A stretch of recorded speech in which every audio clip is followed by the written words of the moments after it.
You're on a retro trek with the Caramel Apples, a podcast that dials up thoughtful, heartwarming nostalgia of all things great and retro in the golden era of pop culture and beyond. I'm Kennedy Rizzo. And I'm Cooper Lee. A take on music, for example, when referring to the great works and talent of such beloved musicians of yesteryear, you think of it helping us and our wild imaginations to go back and awaken, come alive, all in the name of fond nostalgia.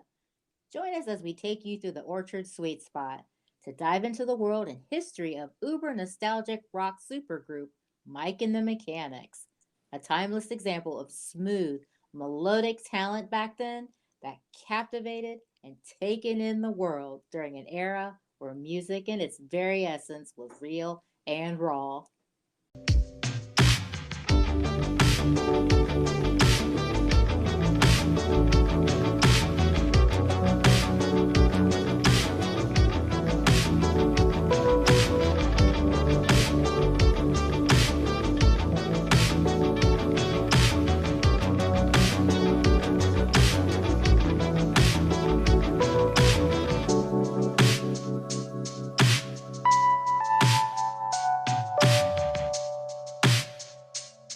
Hello, Orchard Archivers, and thank you for taking the time to journey back with us this week. And don't forget to take a moment to subscribe, rate, and leave us a 5-star written review. We so appreciate your continued support. This week, we have an exciting bit of nostalgia to tickle your ears with. Mike and the Mechanics. Yeah. It's like, just soak that up for a second. Yeah, this is going to be a good one this week. Oh, right. So, there's things that you definitely remember, and then there's things that it's just a marker in your life. Yeah. And I would say Mike and the Mechanics would definitely rate as that. I have to agree with you, Coop. Yes, well said. So, Mike and the Mechanics are an English rock supergroup that originated and formed in Dover in 1985. So, this will be such a warm, nostalgic throwback episode this week. Yay! Yay! Because Mike and the Mechanics introduced a lot of nostalgia. Key great collection of nostalgic tracks smack in the center of our designated decade parameters. Yes, and we truly love deep diving into our caramelicious nostalgic chatter. Oh, yeah. Yeah. Pretty much just about everything retro, but especially when it comes to some of our awesome nostalgic music memories. Mhm. Great songs busting out of our radio speakers at any given time back hardcore amidst the exploding MTV era. Mike and the Mechanics never cease to cause the avid fan to make personal MTV like videos in our imaginations of our own. We were corny. Oh, yeah. We own it. Now, you know how they talk about things that will really help drive a memory or two? Yeah. Mm-hmm. And they'll talk about as far as like certain smells and music definitely can take you back. If you had to choose between the two, which would you say seemed to really drive a memory for you? Would you say smells or music? Music. I agree. Yeah. I agree. Yeah. Um, because that by far has led to a lot of conversations, right? Just you hear a song and it just puts you right there. I can't really honestly think of a time when a smell really took you back. Maybe like mom cooking spaghetti or something like that. But, I don't know. I think music just literally really leads to heading down memory lane. It's a powerful driver, yes. It is. And they really did that, like Mike and the Mechanics, they really did that, with some wonderful, memorable tracks, didn't they? Oh, totally. 100%. Yeah. Mike and the Mechanics consisted of the initial lineup as follows: Mike Rutherford on bass, the two Pauls being Paul Carrick and Paul Young, respectively, as vocalist. Adrian Lee was their keyboardist. Ugh. Okay, yeah, now Kennard. No thinking we're related, okay? I'm gonna stop your goopy caramel nonsense in its tracks. Such a buzzkill there, Coop. Cooper Lee. Hey!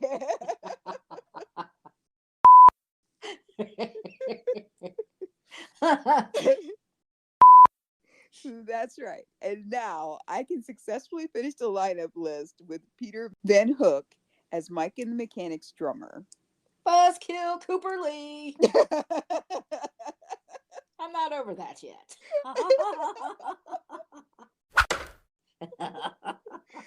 The fun fact, did you know that Mike and the Mechanics was actually a side project for Mike Rutherford, who was notably one of the founding members of the awesome band Genesis? Oh, really? Yeah. How cool is that? Real cool. I just love the things we find out in our Orchard Trek retro segments of Caramelicious goodness. Yeah, I agree.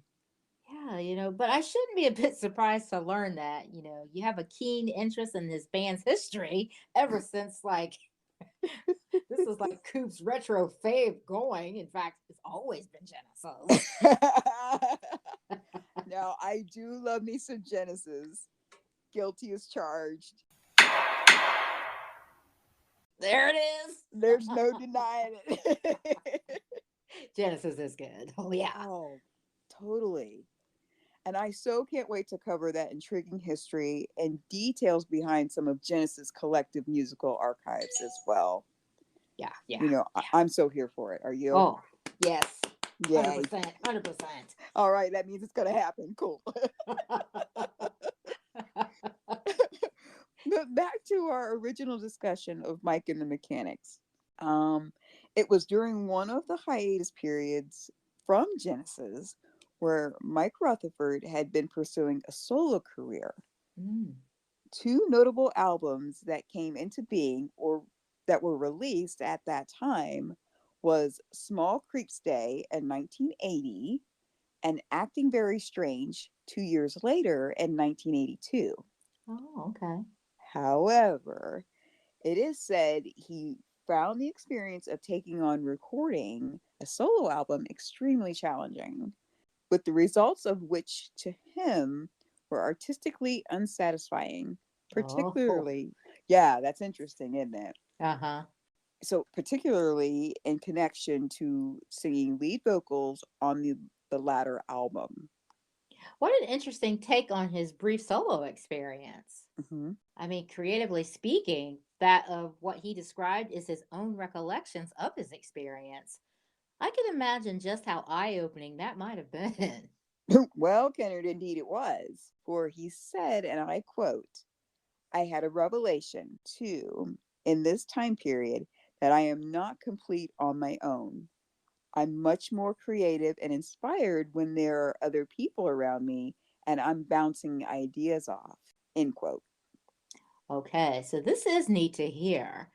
And of course, was his take on his own experience from his time off roading solo from his group Genesis. Hmm. Sounds like he found it a bit of a humbling experience in witnessing firsthand the nuts and bolts and making music along with all of the many components that go into it. Yeah. I mean, until we did some research, I personally wouldn't have known or connected how all of his history between, Mike Rutherford's career endeavors and fingerprint was woven throughout Genesis. I mean, that blows my mind. Actually, I'm that person. I'm that person. but his but his solo attempts on into Mike and the Mechanics, which were heading in that direction, is simply incredible to get caught up in on this. All these many years later. Oh, yeah, I agree. You know, we just hear any given nostalgic songs from our retro past, and they are so amazingly good. Yep. I Hmm. feel that sometimes we actually take that ease or refreshment of that for granted. Hmm. And a lot really goes into, as you said, the nuts and bolts of its substance and stuff. However, It's so eye-opening to learn that Mike Rutherford still felt that working only with Genesis would leave him unfulfilled. So, in order to satisfy both his desire to create music outside the format of Genesis, along with his desire to collaborate with other talented musicians, this is when he decided to set out to form his own band, Mike and the Mechanics. Oh, now we're talking. Oh, yeah. That's a nice introduction to what our key topic is about this week. Mike Rutherford had already started a songwriting partnership liaison with Scottish singer, writer, composer B.A. Robertson, and for Mike and the Mechanic's self titled debut album, Mike enlisted the expertise of producer Christopher Neal. Besides producing, Christopher Neal co wrote most of the songs, selected the material for inclusion, and performed background vocals. Neil would continue to play an integral role in Mike and the Mechanics album for their first decades of existence. Which brings us now to our next fun fact. Oh, looking for that one. So, fun fact, did you know that in the studio, Mike and the Mechanics were not a tight knit group? Really? Uh-huh. But actually, a musical vehicle for the songwriting of Mike Rutherford, B.A. Robertson, and Christopher Neal, and session keyboardist, guitarist, drummers, even lead vocalist often performed on the songs in place of the official group or band members. Really? That is interesting to learn. Isn't it? Yeah. So Mike and the Mechanics dynamic is so often compared to that of another rock band from the 70s, that of Steely Dan. Hmm. Wonder what the Dan fans think about that. Anyhow, yeah, some of the fans, the Steely Dan fans, they'll have to hit us up on that one. What do you think about that? Yeah, let us know. Yeah, so anyhow, the lineup of Mike and the Mechanics came together gradually over the course of recording their first self titled album. It is noted that Paul Young come highly recommended for the band by producer Christopher Neal and his manager. Now member Paul Young said that by the time he joined Mike and the Mechanics, that all the backing tracks for the album had been recorded. Yeah, and the work and musical elbow grease dedicated to their lyrical projects was quite noticeable and much appreciated.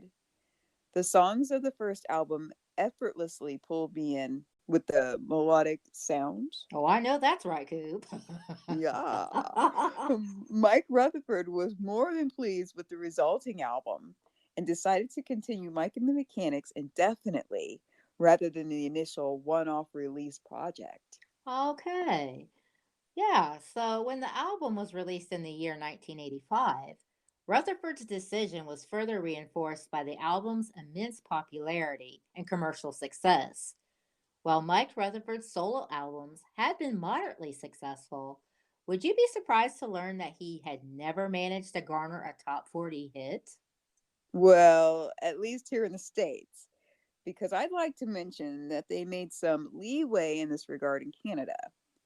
A song named Maxine that came off of the 1982 album Acting Very Strange did reach the number 39 spot on the coveted top 40 list. Oh, okay, I see. So that is nice to hear of getting some type of feedback and recognition from his solo career efforts.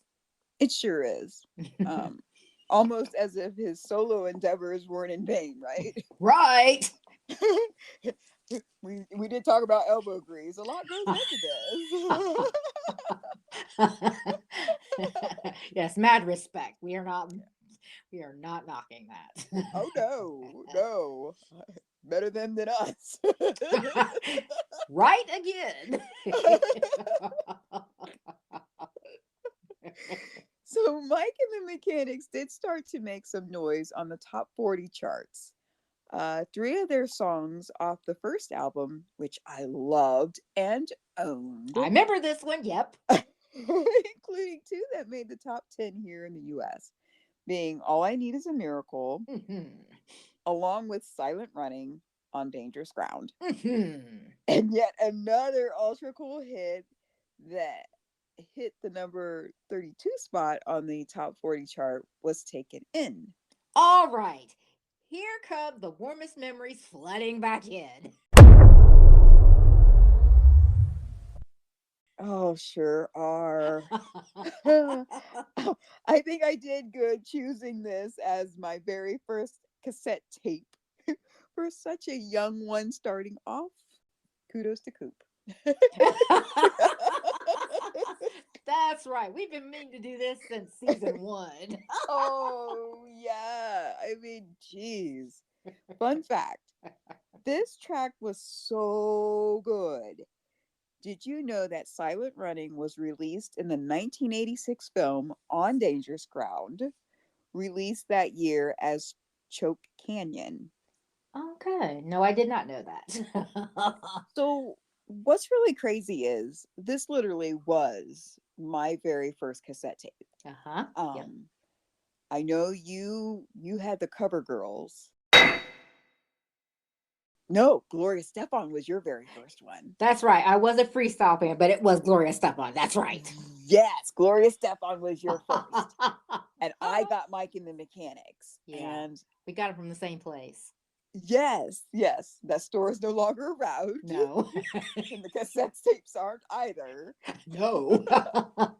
which is unfortunate. I mean, we don't really have a place to play them, but I mean, it would have been neat to still have those things. It would. Yeah, it would be. Yeah.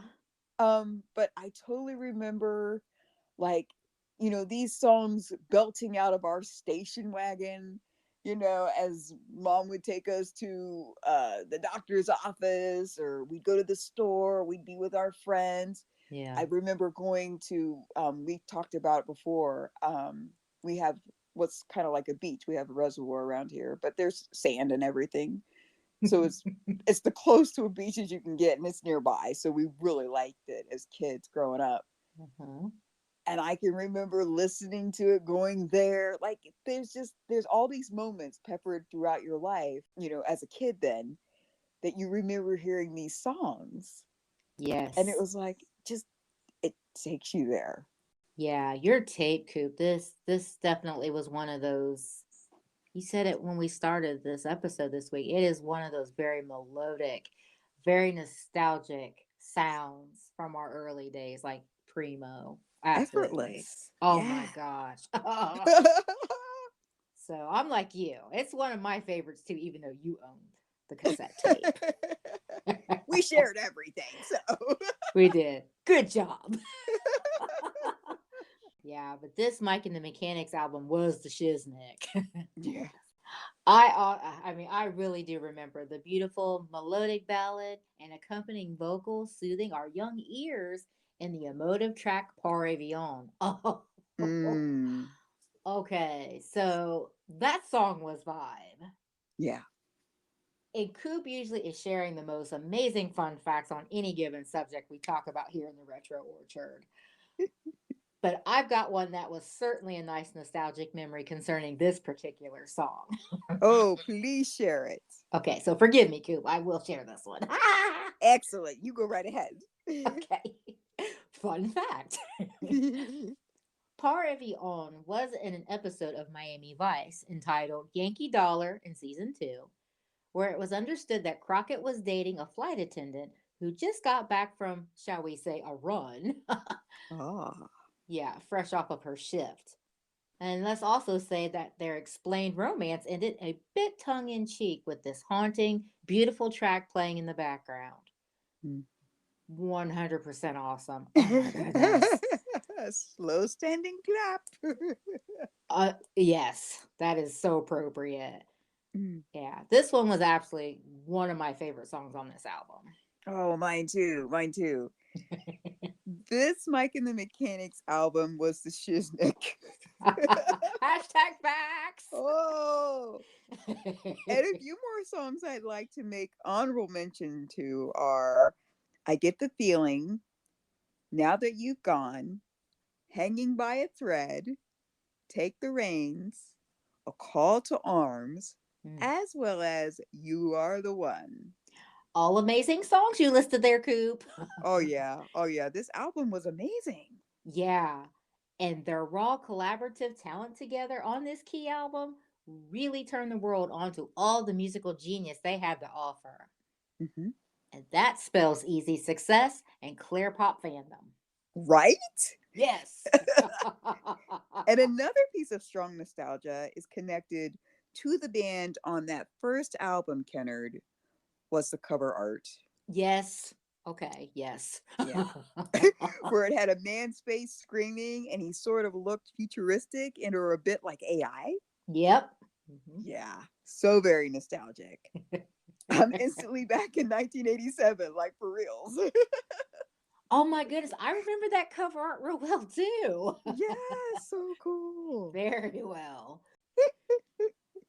This was Coop's first choice for her personal cassette tape collection. Saved her a little allowance money to make this happen too.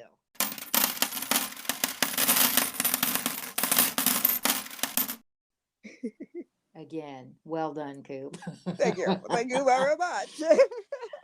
I don't think you could have hardly made a better choice, although it would have been more of a challenge, being that there was a lot more musical talents and choices at large back then for the taking. Oh, same with just about pretty much everything back then. Yeah. Hmm. TV shows, movies, music, etc. Great times we experienced indeed. Oh, much agreed. And that's a good problem to have. Yes. Now, no more.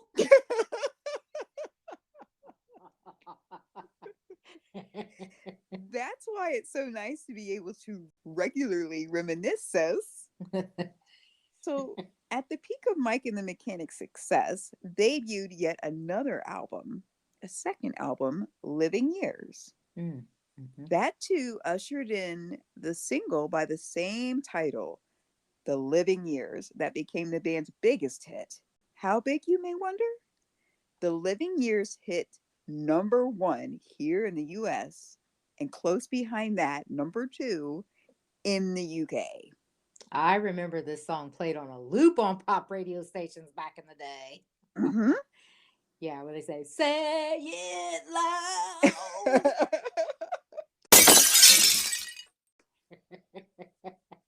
Yes, and the huge success of it was definitely what Mike and the Mechanics was looking to achieve, but there was a very touching connection about what the living years represented, not only for the fans, but the warm sentimentality of a couple of Mike and the Mechanics group members. Mm. Like what you hear so far? Make sure you never miss a show by clicking the subscribe button now. If this episode entertained you, please share it and spread the word. This podcast is made possible by listeners like you. Thank you for your continued support. And now, back to the show.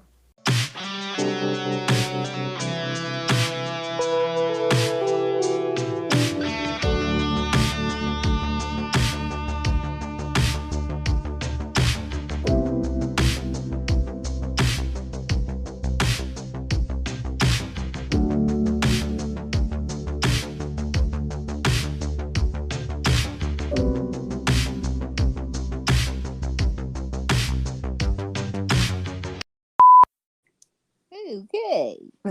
Here I am. Welcome back.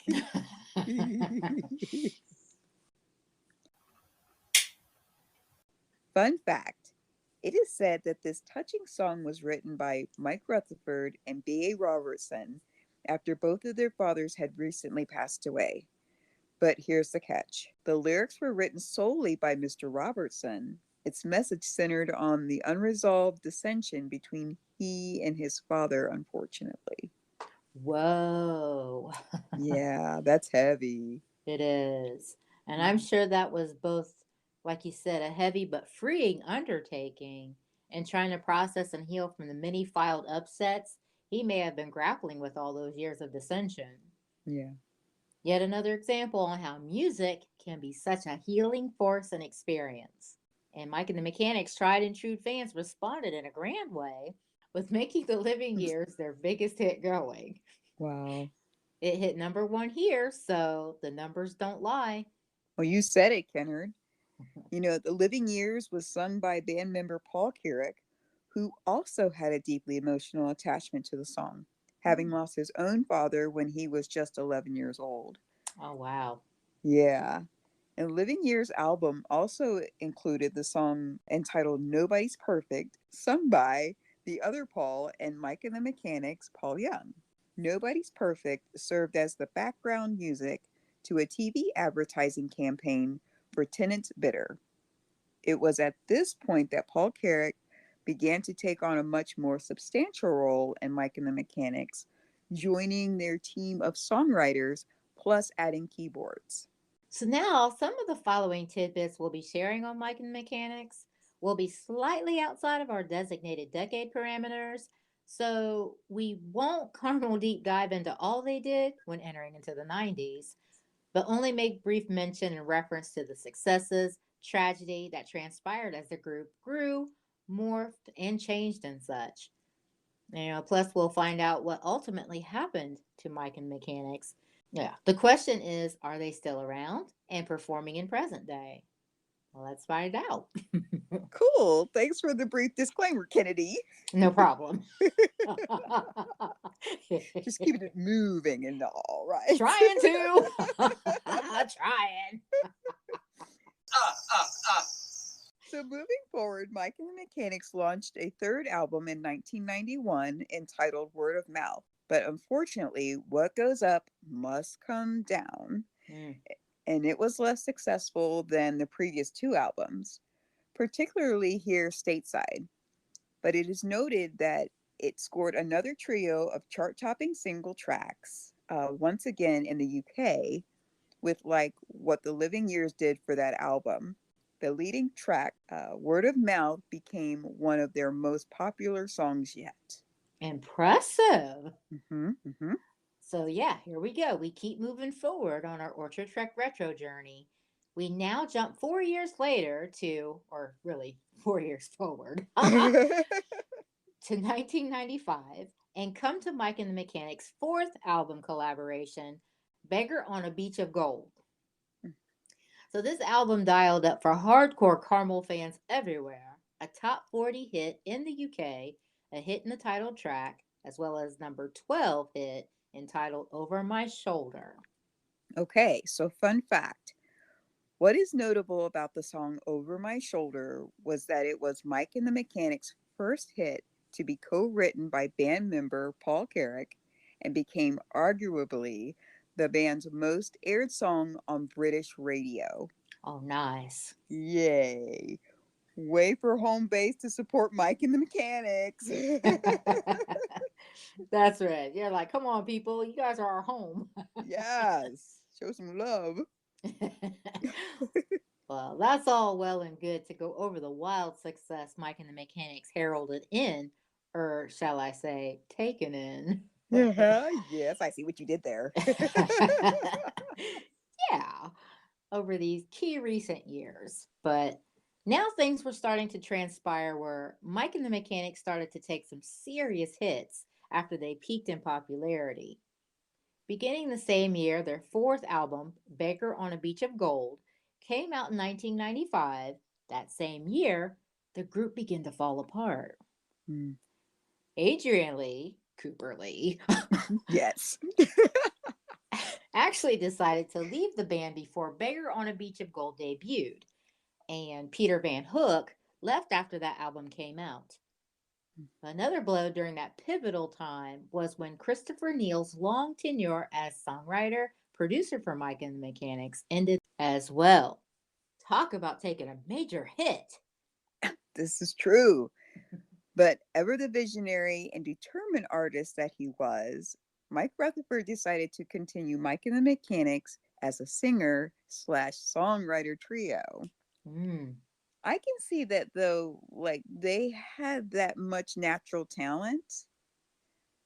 Their run of successes were rounded off with an album called Hits in 1996 that compiled most of Mike and the Mechanics' hit singles with a fresh reworking of the retro mid 80s jam, All I Need Is a Miracle, which reached number 27 in the UK, which quickly, let me share a fun fact. Oh, all right, right, yeah.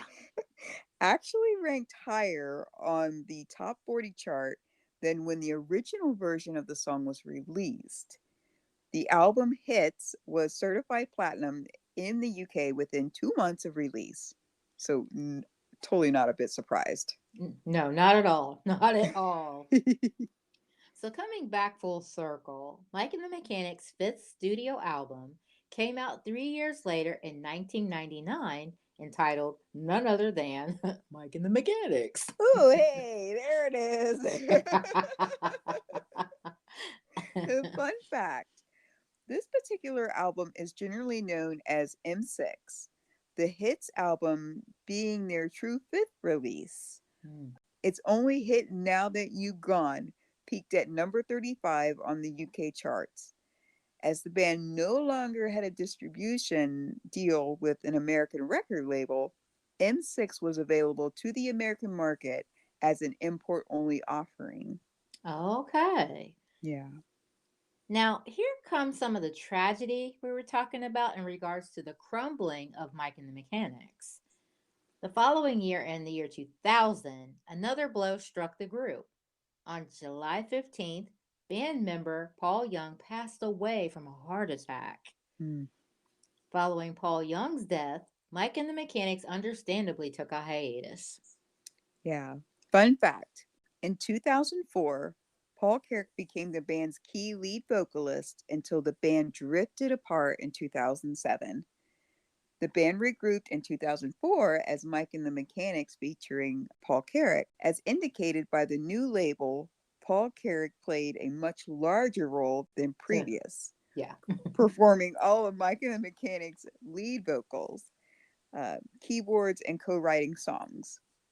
They released the album Rewired, which became their first album that failed to produce a hit.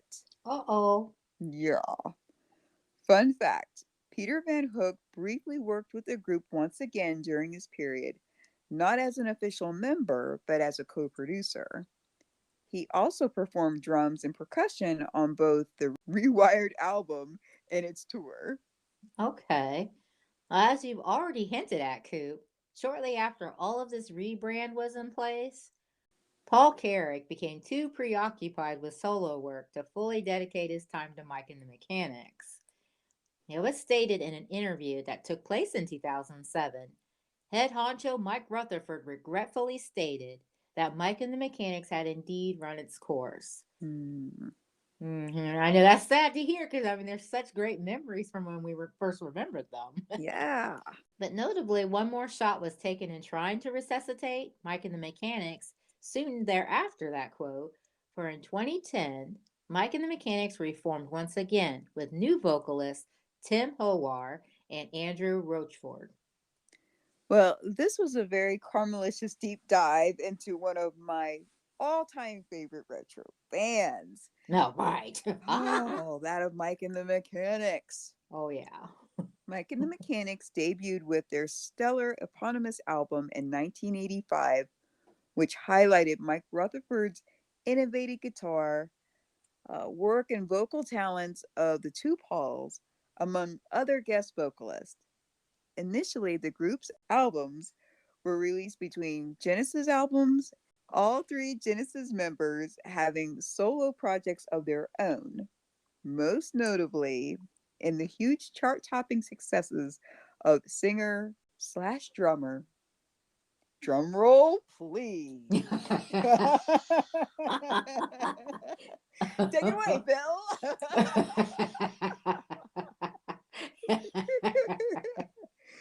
That being Phil Collins. She could not No, she could. wait. And this ended with the official disbanding of Genesis in 1998. I truly enjoyed this week's discussion on Mike and the Mechanics too. Oh, the 80s. Yes. The best decade of all time, the best music, the best bands, Yeah. movies, good dear friends we had the privilege to hang out with at that time, the best memories. Oh, yeah. Check all of those boxes. Yeah, it really was the best of the best. Oh, plug that buddy in. Take us back. Yeah, Mike and the Mechanics songs touched our hearts very deeply and thankfully tucked away safely in our collective memories.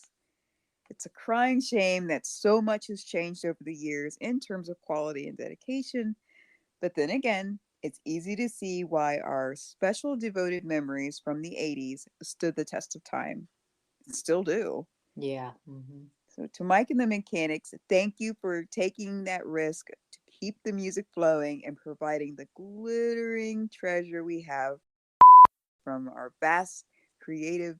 Oh, Colson just got over here. Sorry. That's okay. He's sniffing my toes. Stop that, kitty. Like, I gotta get this out. Okay. You little pervert. I know, right? From your vast creativity from the past, will forever know that in your estimation that the 80s were indeed the living years. Yeah, buddy. Love what you heard on this week's episode? Well, the answer is simple. To tune into future treks into the Orchard archives, meet up with us here next week. Same time, same place at the sweet spot. And it would mean the world to us if you could leave us a shining review and feedback. Spreading the word really is the best way to grow our podcast and explore more iconic memories. Thank you.